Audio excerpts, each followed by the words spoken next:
안녕하세요. 오늘의 데일리 뉴스레터에 오신 것을 환영합니다. 1. 고요한 지위에 새로운 주인이 생겼습니다. 2. 역사를 바꾼 악수. 3. 기술은 이론상으로는 존재합니다. 한번 진실을 알아봅시다. 최근 대만의 파운드리 산업이 크게 성장하면서 대한민국의 반도체 산업을 위협하는 단계로까지 성장하고 있습니다. 특히 2017년 공식적으로 파운드리 사업부를 창설한 삼성전자는 올해로 파운드리 업력 5년차를 달성했는데요. 하지만 점유율은 큰 변동이 없이 16% 수준을 기록하고 있습니다. 반면 대만의 TSMC는 53%의 점유율을 기록하는 등 삼성전자와 더욱 많은 격차를 벌리고 있습니다. 특히 코로나 이후 반도체 공급난이 가속화되면서 대만의 TSMC는 가장 큰 반사 이익을 얻게 되었는데요. 이를 바탕으로 대만의 경제는 2000년대 이후 가장 큰 폭으로 성장해 1인당 국민소득 GDP를 기준으로 한국을 추월할 수 있다고 들떠 있는 상황입니다. 하지만 최근 삼성전자가 확보한 반도체 신기술을 통해 1위를 장악한 대만의 파운드리를 뒤집어 엎을 것이라는 전망이 나오고 있습니다. 해당 기술은 벨기에를 기반으로 한 유럽 최대의 종합반도체 연구소 IMEC에서 최초로 고안한 신기술인 BSPDN 기술을 활용하게 됩니다. 2019년에 고안된 해당 기술은 이론적으로만 가능한 것으로 알려지며 아직 상용화는 이르다는 관측이 나왔지만 삼성전자에서는 2025년 상용화가 예정된 2나노미터 초미세 공정에서 BSPDN 기술을 세계 최초로 적용한다는 계획입니다. 이번 BSPDN 신기술을 먼저 적용하는 것이 반도체 업계에서 혁명이라 불리는 이유가 있습니다. 이렇게 생긴 반도체 웨이퍼 윗면의 특수한 처리와 장비를 통해 회로를 새기는데 해당 회로가 작으면 작을수록 초미세 공정으로 불리며 전력 소모가 감소하고 성능이 증가합니다. 게다가 같은 웨이퍼 면적에서 더욱 많은 반도체를 만들어 낼 수 있어 생산량이 증가하는 효과도 있습니다. 현재까지 기술의 한계는 이렇게 초미세 공정을 활용해 반도체의 수율과 성능을 높이는 게 전부였지만 이번에 삼성전자가 확보한 BSPDN 기술을 활용하면 기존의 웨이퍼의 앞면만 활용하던 것과는 다르게 웨이퍼의 앞뒷면 모두를 활용하게 되어 산술적인 계산으로 생산량이 2배가 되는 효과가 나옵니다. 이는 반도체 산업 역사상 전례 없던 혁명과도 같은 일로 반도체 업계에 관련된 많은 종사자들이 삼성이 실현시킨 기술에 주목하고 있습니다. 벨기에 연구소 IMEC에서 이론적으로 고안한 기술인 BSPDN, 백사이드 파워 딜리버리 네트워크라는 기술은 이재용 삼성전자 회장이 벨기에를 방문하 벨기에 IMEC의 르크 반덴 호브 CEO를 만나 해당 기술을 이용해 반도체를 생산하는 방법을 논의한 것으로 알려졌습니다. 여기에 현재 점유율이 압도적으로 높은 TSMC는 이 삼성전자가 급격하게 기술적 발전을 이루며 추격하자 현실적인 위기감을 느끼고 있는 상황인데요. 아직까지 점유율은 대만의 TSMC가 높지만 현재 기술 수준으로는 삼성전자가 대만의 TSMC를 압도하는 것은 물론이고 이번 BSPDN 신기술을 통해 다시 한번 초격차를 벌여나가는 상황을 자세히 알아보겠습니다. 3나노 공정을 상용화한다고 밝혔지만 2022년이 거의 끝나가는 지금까지 수율과 안정성 문제로 3나노 공정 상용화는 시작도 못한 상황입니다. 하지만 삼성전자는 얼마 전인 세계 최초로 3나노 공정을 상용화하며 드디어 대만의 TSMC를 기술력으로 압도하는 수준에 도달했습니다. 그런데 TSMC가 내년 상반기로 예정된 3나노 양산에도 삼성과는 기술 수준으로 큰 차이가 난다고 알려져 있는데요. 같은 3나노이지만 적용된 공정이 다르다는 것입니다. TSMC가 3나노에 적용한 공정은 2011년 인텔이 처음 적용시킨 핀팻 구조입니다. 전류가 지나다니는 통로를 세 곳으로 만들어 배치한 것으로 그 당시에는 나름 혁신적인 기술이었지만 개발된 지 10년이 넘은 만큼 현재는 구시대적인 기술로 치부되고 있는데요. 반면 삼성이 세계 최초로 상용화시킨 공정은 GAA 공정으로 3면이 닿는 핀팻 구도와 다르게 상하좌우 사면 전체를 감싸면서 전류 흐름을 월등히 개선할 수 있게 되었습니다. GAA 구조가 적용되면 핀팻과는 다른 장점으로 더욱 정밀하고 미세한 회로를 설계하는 것이 가능해지지만 상용화하는 부분에서 나타나는 기술적인 문제로 TSMC를 비롯한 전 세계 반도체 회사들에서 아직까지 상용화되지 못하고 있었는데 삼성이 세계 최초로 GAA 공정을 3나노에 적용시키며 양선에 성공했다는 것입니다. 이로 인해 삼성은 TSMC와 기술적 격차를 최소 6개월 이상 벌렸으며 여기서 멈추지 않고 차세대 2나노와 1나노에서도 적용시킬 공정을 개발하며 대만과의 기술 격차를 더욱더 벌리고 있는 상황입니다. 그 중심에는 벨기에에 위치한 유럽 최대 반도체 연구센터 IMEC가 있습니다. 1984년도부터 반도체 연구개발에 뛰어든 이후로 수많은 원천 기술과 특허를 확보하고 있지만 직접적인 반도체 생산은 하지 않고 있습니다. 현재는 글로벌 반도체 제조사들과 협력하여 새로운 기술을 제안하는 연구기관이 되었는데요. 유독 TSMC는 아이맥과의 궁합이 맞지 않는 것으로 알려졌습니다. 이는 다름 아닌 중국 때문인 것으로 보입니다. 지난해 중국은 3,800억 달러, 우리 돈 450조 원 가량의 반도체를 수입했는데 이 물량 중 상당수가 대만에서 넘어간 것으로 파악되고 있습니다. 유럽연합은 미국과 의견을 일치시키면서 중국에 대한 반도체 제재를 적극 시행하고 있는데요. 유럽의 제재 이후 아이맥 내에서 중국의 영향력은 크게 감소하고 있습니다. 특히 중국 최대 반도체 업체인 SMIC과의 협력은 사실상 중단되었고 아이맥에서 근무하던 중국 출신의 연구자들도 비중이 줄어들고 있습니다. 한때 전체 근로자 중 4%에 육박하던 중국 출신 연구원 비율이 현재는 1% 미만으로 감소했으며 중국으로 유입되는 첨단 반도체 정보가 줄어들고 있다는 소식입니다. TSMC 역시 마찬가지입니다. 아직은 글로벌 반도체 업체들이 TSMC에게 주문을 맡기고 있지만 삼성과의 기술 격차가 눈에 띄게 벌어지면서 점차 점유율이 역전되는 현상이 올 것이라 내다봤는데요. 몇 년 전까지만 해도 삼성 파운드리의 매출은 거의 없다시피 했지만 최근엔 16%까지 상승했고 더 이상 내려갈 곳이 없기에 점유율 상승의 여력과 잠재력이 충분하기 때문입니다. 대만 현지의 IT 매체에서는 삼성의 3나노 수율과 기술력에 문제가 있다는 식으로 보도하면서 안정적이지 못한 신기술을 무리하게 적용해 고객사들의 신뢰를 잃을 것이란 주장을 하지만 TSMC가 3나노 상용화에서 뒤처진 것을 듣고선 안정적인 수율을 확보하기 위한 준비 작업으로 상용화에 시간이 걸린다고 분석하고 있습니다. 하지만 반도체 전문가들의 시각은 다른데요. TSMC가 3나노 초미세 공정을 기존에 10년 넘게 사용하던 핀팩 구조를 활용해 생산에 나서는 것이 무리라고 판단했습니다. 애초에 핀팩 구조는 5나노가 한계라는 연구가 있을 정도로 5나노 이하로 내려가면 GAA 구조에 비해 전력 소모율과 반도체 면적에서 큰 차이가 난다며 최종 수율과 성능 면에서 GAA의 경쟁 상대가 될 수 없다는 의견이 많은데요. TSMC는 삼성과는 다르게 GAA 구조를 실현시키는데 어려움을 겪고 3나노 공정에 핀팩 구조를 억지로 적용시킨다는 것입니다. 이어서 삼성보다 빠르게 2나노 1나노 공정을 준비하겠다며 발표했는데 이를 두고 전문가들은 GAA 공정에 자신이 없는 TSMC가 GAA 공정을 뛰어넘을 2나노와 1나노로 퀀텀 점프하려 한다고 내다봤습니다. 하지만 모든 기술의 발전엔 순서가 있고 하나라도 부족하다면 앞으로 나아가기 어려운 현실인데요. 특히 이번에 삼성이 계획을 밝힌 웨이퍼 양면을 활용할 수 있는 기술인 BSPD에는 TSMC에선 아직 적용할 수 있는지 조차 불투명할 정도로 기술 격차가 벌어진 상황입니다. 물론 아이맥이 제안한 신기술들은 기술적인 요인과 환경적인 요인으로 실제 생산 라인에서 적용되기 어려운 부분이 있지만 삼성전자는 모든 장애물을 뛰어넘고 상용화시킬 수 있다는 판단을 자신있게 내렸으며 그 자신감의 배경엔 이런 기술력이 있었던 것입니다. 기술이 부족한 TSMC가 10년이 남은 핀팩 구조로 3나노에 진입하겠다는 상황이지만 삼성은 핀펫의 다음 세대인 GAA를 넘어 이젠 MBC로 진화하고 있습니다. 물론 방송국 MBC와는 전혀 관련이 없지만 간단하게 설명하자면 GAA 구조는 나노 선형 구조로 접촉 면적이 핀펫보단 많아지지만 선형 구조의 한계가 명확합니다. 하지만 삼성이 준비 중인 MBC펫 구조는 나노시트 구조로 사면 전체가 전류가 흐르는 것은 물론 면적 자체가 넓기 때문에 전류 흐름이 더욱 원활한 것은 물론이고 BSPDN과 같은 신기술과 결합하는 경우 시너지 효과를 일으켜 반도체 수율을 월등히 끌어올릴 수 있다는 것입니다. 이론적으로만 존재하던 반도체 수율 2배 향상 기술을 삼성전자가 현실화시키면서 TSMC는 초비상에 걸렸습니다. 현재는 TSMC가 더욱 많은 고객사를 확보하고 있지만 삼성의 주특기는 기술력을 앞세워 물량 공세로 치킨 게임을 하는 것입니다. 이번 신기술로 동일한 면적의 웨이퍼당 반도체 생산 개수가 늘어난다면 삼성은 경쟁사보다 저렴하게 제품을 공급할 수 있고 가격 경쟁력에서 우위를 점하게 됩니다.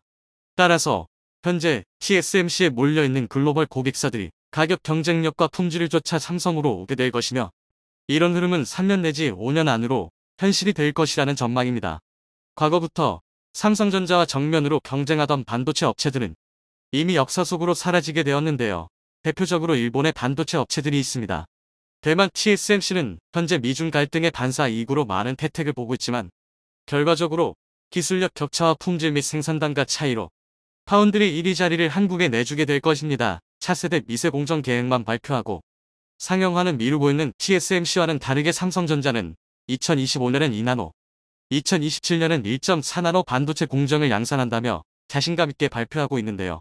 반면 TSMC의 2나노와 1.4나노 공정 도입은 삼성보다 최소 1년, 늦으면 3년 이상 오래 걸릴 것이란 주장이 나오고 있습니다.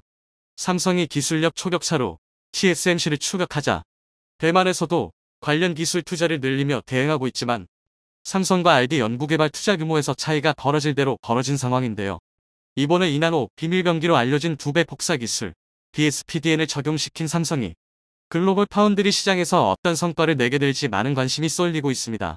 세계 반도체 시장에 큰 파장이 일고 있는데요. 대만의 세계적인 파운드리 반도체 위탁 생산 업체인 TSMC도 23일 중국의 비런 테크놀로지의 반도체 생산을 중단한다고 밝혀 화제가 되었습니다. 그러는 사이 삼성은 이미지 센서나 디스플레이 구분칩 DDI 등 시스템 반도체 생산을 위탁할 외주 업체를 늘리는 한편 유럽 등 해외에 신규 파운드리 공장을 설립하려 하고 있는데요. 중국 반도체 규제를 기회 삼아 반도체 시장 영향력을 키우려는 TSMC가 생산을 중단한다고 밝힌 비런 테크놀로지는 지난달부터 미국의 대중국 반도체 판매 규제 강화에 따라 구매할 수 없게 된 엔비디아의 A100, H100 등 데이터 센터용 GPU 그래픽 처리 설치를 대체할 수 있는 GPU를 생산하는 중국 반도체 업계에서 매우 중요한 업체인데요. 비런의 GPU 위탁 생산이 중단됨에 따라 중국 반도체 업계는 얄변하게 맞게 되었습니다.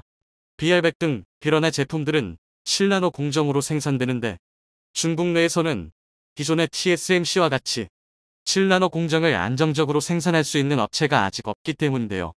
7나노 미만 선단 공정에 필요한 극저예선 노광 장비도 미국의 수출 규제 대상에 들어가 있어 당분간은 비런 제품 생산의 차질이 불가피할 것으로 보입니다. TSMC가 중국 반도체 생산을 중단한 건 미국의 규제에 따른 조치이기도 하지만 중국의 대만 위협이 가시화되고 있는 것도 이유 중 하나인데요. 실제로 최근 미국의 윌리엄 번스 CIA 국장이 중국의 시진핑 주석이 2027년까지 대만을 공격할 준비를 끝내라고 군에 지시했다고 주장해 논란이 된 바 있습니다. 이 주장의 사실 여부와는 별개로 낸시 펠로시 미 하원의장 대만 방문을 전후해 중국 함대가 대만을 포위하고 무력 시위를 하는 등 대만을 향한 중국의 위협이 거세지고 있는 건 사실인데요. 미국 현지 군 관계자들 사이에서는 이 2027년 대만 침공설이 내년이나 올해에 앞당겨져 실행될 가능성도 배제할 수 없다는 주장까지 나오고 있습니다. 최근 들어 미국이 중국을 대상으로 반도체 관련 규제를 강화한 것도 A100 등 AI 반도체가 유사시 병기 등에 활용될 것을 우려한 측면도 크지요. 당사자인 TSMC도 당연히 이를 알고 있어 대응책을 마련하고 있는데요. 유사시 중국과의 군사 충돌 등에 대비해 일본의 반도체 생산 라인을 추가로 늘리려 하고 있습니다. 이미 소니와 합작해 쿠마모토현에 반도체 공장을 짓고 있는데요. 공장을 내년 9월에 완공하고 2025년 12월부터 생산을 시작하는 건 물론 일본 시장 투자 규모도 8천억 엔에서 1조 엔으로 늘릴 계획입니다. 이는 반도체 시장 경쟁에서 밀려난 자국 반도체 업계를 부흥하려고 하는 일본의 이해와도 일치하는데요. 일본은 반도체 위탁 생산을 할 파운드리 자체가 없기에 이를 메울 TSMC가 쿠마모토에 세우는 공장에 4천억 엔이나 지원하며 환영하는 건 당연하다 할 수 있습니다. 이러한 최근의 반도체 시장 상황은 삼성전자에 있어 큰 기회나 다름없는데요. 떠오르던 경쟁자였던 중국은 미국의 규제로 제품 생산 자체가 어려워지게 되었고 최대 경쟁 상대 중 하나인 TSMC도 미중 대결과 양안 갈등, 국제 정세의 발목을 잡힐 가능성이 커졌기 때문입니다. 실제로 세계 최대의 반도체 수요국인 미국은 중국의 대만 위협이 거세짐에 따라 TSMC 등 대만에 의존하던 반도체 공급망을 다양화하는 추세인데요. 이를 삼성이 차지할 가능성이 충분히 있다는 겁니다. TSMC가 일본에 공장을 세우는 등 생산 라인을 일본에 이전하려는 것도 이러한 미국의 움직임에 맞추려는 건데요. 이러한 TSMC의 계획이 실현되더라도 삼성이 미국의 반도체 수요를 충당하게 될 가능성은 여전히 높습니다. 반도체 같은 정밀 공업 제품은 지진 등에 매우 취약한데요. 다들 아시다시피 대만이나 일본 모두 지진 위험이 큰 곳들입니다. 중국의 위협이 없더라도 환경적으로 반도체 산업에 적합하지 않다는 건데요. 아시아권 전문 투자사인 트리오리엔트의 단 리스테트 부사장도 파이낸셜 타임스와의 인터뷰에서 지정학적 문제가 아니어도 반도체는 지진과 전력 부족 등이 발생할 수 있다. TSMC가 문을 닫으면 애플도 문을 닫아야 한다는 것을 받아들일 수 있을까? 라며 이에 대해 지적했습니다. 미국도 이런 문제를 모르는 건 아니라 자국 내 반도체 생산 비중을 높이기 위해 올해 8월 미국의 반도체 공장을 건설하는 기업에 520억 달러의 보조금을 지원하는 반도체 지원법을 공포했는데요. 그러나 미국 현지 전문가들과 언론들도 이 법안의 실효성에 대해 의문을 제기하고 있습니다. 한화로 약 68조에 달하는 보조금이 관련 업체들이 설비에 투자하는 금액을 고려하면 너무 모자라다는 건데요. 삼성전자가 작년에만 반도체 설비에 투자한 금액이 43조에 달하는데 이를 기준으로 하면 한두 회사에만 지원해도 보조금이 거멀나게 됩니다. 전 TSMC 부사장인 엘리자베스 선 블룸버그 테크놀로지 대표도 520억 달러는 TSMC가 1년의 시설 투자에 지출하는 금액과 비교하면 큰 금액이 아니라고 지적했지요. 보조금 문제 외에 미국의 비싼 인건비도 반도체 지원법 실효성을 의심케 하는 요인 중 하나입니다. 반도체만 아니라 다른 제조업들도 생산 공장을 미국 외 다른 지역에 세우는 경우가 많은 게 바로 이 때문인데요. TSMC 창업자인 모리스 창이 미국에서 반도체를 제조하려면 대만보다 비용이 50% 더 든다고 할 정도입니다. 이런 문제들을 종합해보면 미국은 결국 좋든 싫든 자국 반도체 수요 중 일정 부분 이상은 해외에서 충당할 수밖에 없다는 결론에 이르지요. 그 대안으로 거론되는 유력한 후보가 다름 아닌 삼성. 삼성은 TSMC의 가장 큰 약점인 지정학적 리스크가 없으면서 그들의 기술력을 대체할 수 있다는 큰 장점이 있는데요. 대표적인 예로 현재 아이폰에 들어가는 AP칩을 만들 수 있는 곳은 TSMC 외에는 삼성밖에 없습니다. 6월에는 TSMC보다도 일찍 3나노 공정 양산 일정을 밝힌 바 있고 이에 따라 2024년부터는 3나노 2세대 공정으로 AP 제품을 양산할 계획이고요. 그 외에도 퀄컴이나 엔비디아 등 업계 최첨단을 달리는 업체들의 제품들을 위탁 생산해본 경험이 있기에 파운드리로서의 기술력은 충분히 검증되었다 할 수 있습니다. 이와 같은 흐름에 따라 삼성전자는 20일 열린 파운드리 포럼 2022에서 2024년까지 파운드리 사업에서 머추어 성숙 스페셜티 특화 공정을 10개 이상 늘리고 해당 공정 생산 능력을 2027년까지 2.3배 늘릴 계획을 밝혔는데요. 새 파운드리 라인 개발에 걸리는 시간 동안 늘어나는 수요에 대응할 수 있도록 외부 파운드리 업체도 늘리고 있습니다. 코로나 때 수요가 있음에도 칩이 없어서 납품 못했던 상황이 재현되는 걸 막기 위해서인데요. AP칩 같은 최첨단 제품은 자사 파운드리 사업부에서 직접 생산하되 DDI나 이미지 센서 등 전동 공정에서도 생산 가능한 제품은 대만의 UMC 등 타업체에 위탁하는 방식을 취하고 있습니다. 여기에 파워침이나 비스 등 다른 업체들도 외주 업체로 추가할 계획이고요. 그러는 사이 새 파운드리 라인은 현재 반도체 생산 기지를 유치하려 하는 유럽에 들어설 가능성이 높은데요. 전기차 등 최첨단 친환경차 사업 발전에 따라 수요가 급증하는 차량용 반도체 공장을 주요 차량용 반도체 업체들과 완성차 업체들이 롤려있는 유럽에 세울 것으로 전망되고 있습니다. 차량용 반도체 시장 규모가 2030년 1100억 달러 이상에 달할 것으로 예상되고 삼성전자가 최근 차량용 메모리 시장에서 2025년까지 1위를 기록하겠다고 공언한 만큼 이를 구현하기 위한 움직임을 보일 것은 분명하죠. 삼성전자가 이처럼 파운드리 규모를 늘리는 것은 단순히 외부 수요 대응만을 위한 것은 아닌데요. 자사의 다른 최신 제품에 들어갈 반도체를 충당하기 위한 목적도 있습니다. 12일 미국 샌프란시스코 모스콘 센터에서 열린 삼성 개발자 컨퍼런스 2022에서 한종희 삼성전자 부회장이 캄테크의 중요성을 강조했는데요. 캄테크는 조용한 기술이라는 의미에서 짐작할 수 있듯 이용자가 인지하지 못한 상태에서도 다양한 기기가 유기적으로 연결돼 각종 서비스를 제공해주는 기술 체계를 말합니다. 흔히들 말하는 스마트홈 시스템을 구현하기 위한 기술이나 보면 되는데요.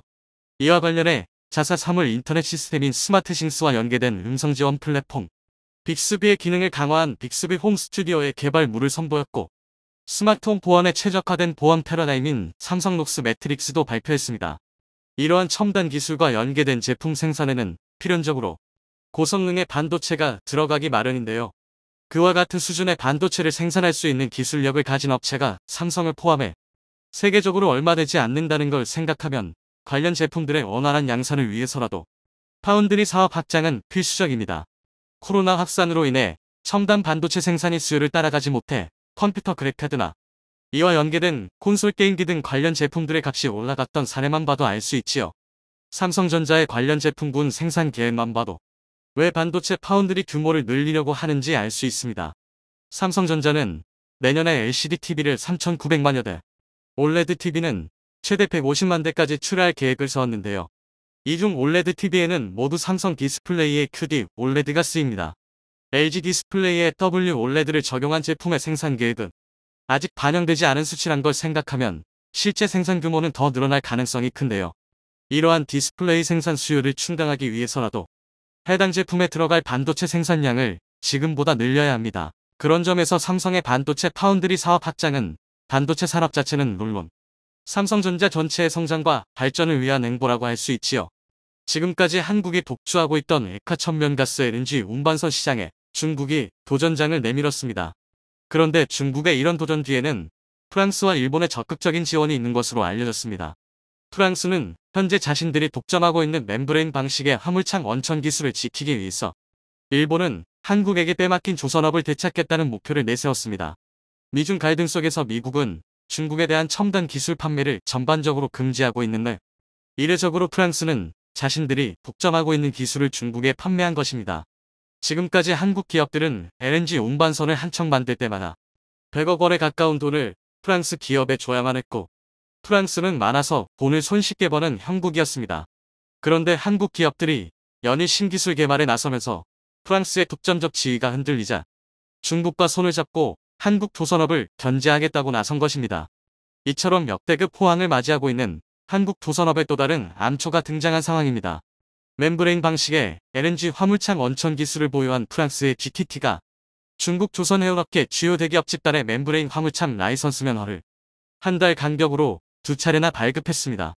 이로 인해 중국은 한국 조선업계가 주도하던 LNG 운반선 시장에 도전장을 내밀 수 있게 됐습니다. 11일 조선업계에 따르면 GTT는 전날 중국 자오샹지 그룹 산하 맥장수 조선소와 LNG 선박 건조를 위한 기술 지원 및 라이선스 계약을 체결했습니다. 맥장수는 L&T의 에이박스 화물창 시스템을 사용하는 45,000 입방리터급 LNG 운반선 건조 경험이 있으며, 이번 계약으로 GTT 멤브레인 기술 기반의 대형 LNG 운반선도 건조할 수 있게 됐습니다. 멤브레인막 방식은 LNG 화물창을 선체 모양과 같게 만드는 기술로 과거 안정성 때문에 선호됐던 구모양의 모스 타입 방식의 화물창에 비해 많은 양의 LNG 화물을 적재할 수 있는 장점을 갖고 있습니다. 그러나 모스 타입 화물창에 비해 바다의 물결을 따라 출렁이며 탱크를 때리는 수만 톤트의 초저온 액체 화물이 만들어내는 충격을 견뎌야 해서 더 어려운 기술이라고 볼 수 있습니다.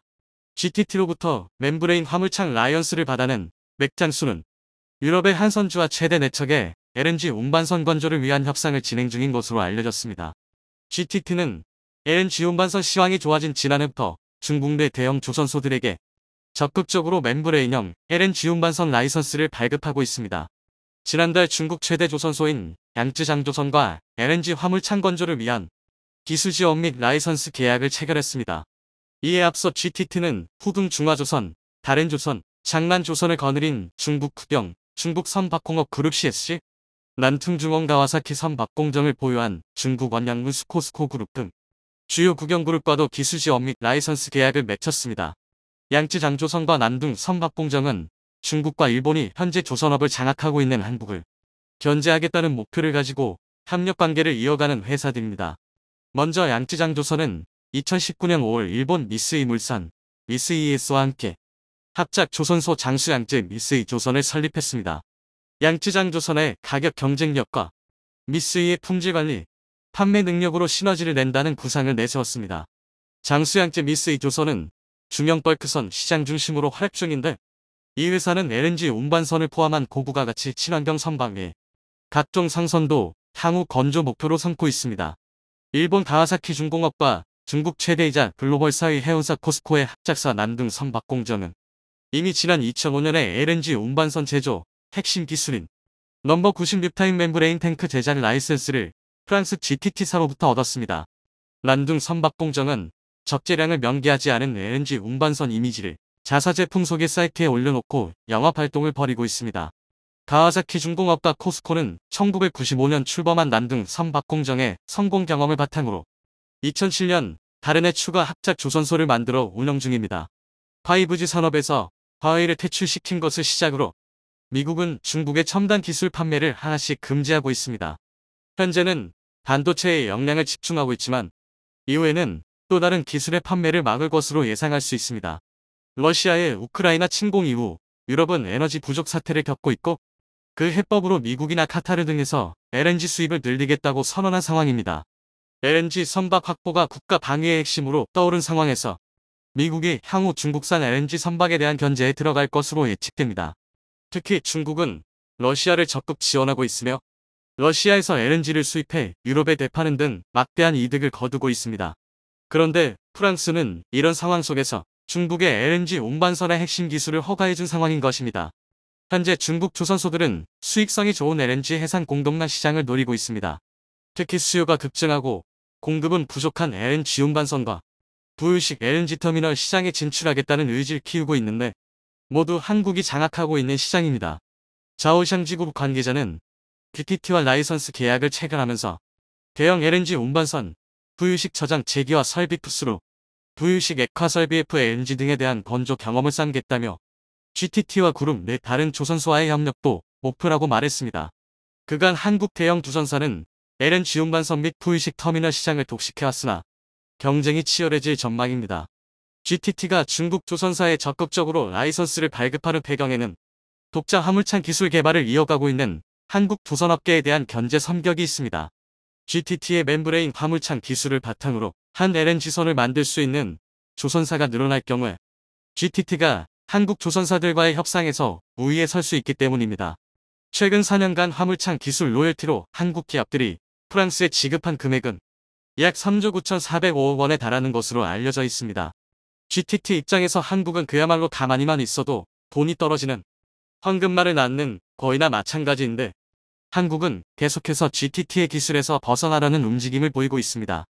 한국가스공사는 2000년대 초반까지 육상 LNG 저장 탱크 관련 기술을 속속 국산화한 뒤 이를 바탕으로 2004년부터 2014년까지 국내 조선사들과 함께 선박용 LNG 화물창 KCE 기술을 개발했습니다. 하지만 이 기술로 만들어진 선박은 화물창 내 투저온 상태의 LNG로 선체 온도가 정상 기준보다 낮아지는 콜드스팟 현상이 나타나면서 운행을 하지 못하고 있는 상황입니다. 콜드스팟은 선체 강도를 약화시켜 자칫 침몰까지 이어질 수 있는 증상이기 때문에 치명적인 결함이라고 볼 수 있습니다. 여기까지만 보면 GTT가 굳이 한국을 견제해야만 하나라는 의문이 들 수밖에 없는데 비슷한 기술은 이미 한국이 보유하고 있다는 점이 문제입니다. 삼성중공업은 최근 대형 액화수소 운반선 개발을 위한 독자 액화수소 화물창 기술을 개발했습니다. 삼성중공업은 영국 선급 로이드로이드로부터 조선업계 최초로 멤브레인형 액화수소 저장 탱크 16번 입방미터 액화수소 운반선 개념 설계에 대한 기본 인증 AIP를 획득한 상황입니다. 선급은 새로운 기술에 대한 안정성, 정확성 등을 체크하는 업체로 삼성중공업이 개발한 신기술은 이미 안정성 측면에서 검증을 마쳤다고 볼 수 있습니다. 삼성중공업은 업계에서 가장 먼저 멤브레인형 액화수소 화물창을 순수 독자 기술로 개발해 앞으로 수소 운반선 대형화 개발 경쟁에서 주도권을 거머쥘 계획입니다. 특히 액화수소 화물창 독자 기술 선점은 LNG 운반선과 다르게 해외 업체 기술 의존도에서 벗어날 수 있는 계기가 될 것으로 예상됩니다. 여기에 삼성중공업은 전 세계의 네 척뿐인 해상 플랜트, 해상 부유식 액화 설비 FLNG를 연달아 건조하면서 LNG 관련 기술도 충분히 확보했다는 이야기가 나옵니다.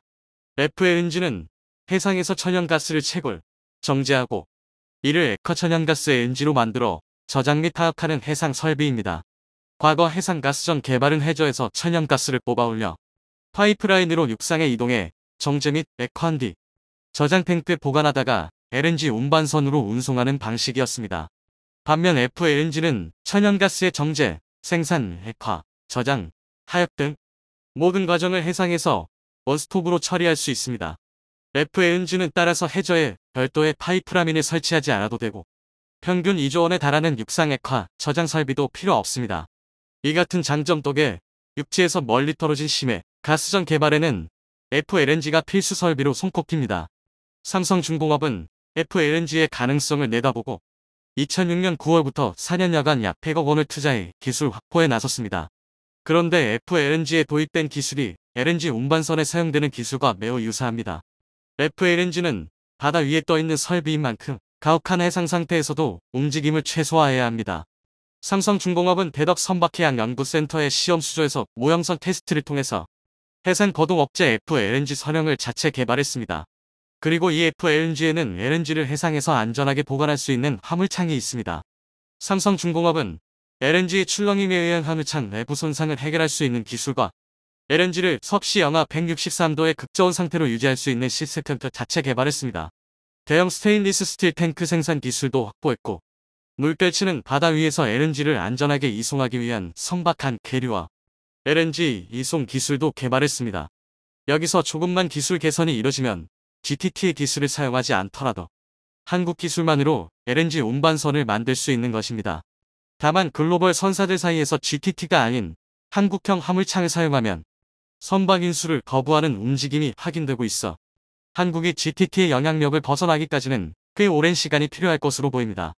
하지만 한국의 기술 독립은 머지않은 시점에 이뤄질 전망이며 한국이 조선업을 모두 장악하는 것을 막기 위해 프랑스와 일본, 중국이 손을 잡고 한국을 견제하는 모습이 확인되는 상황입니다.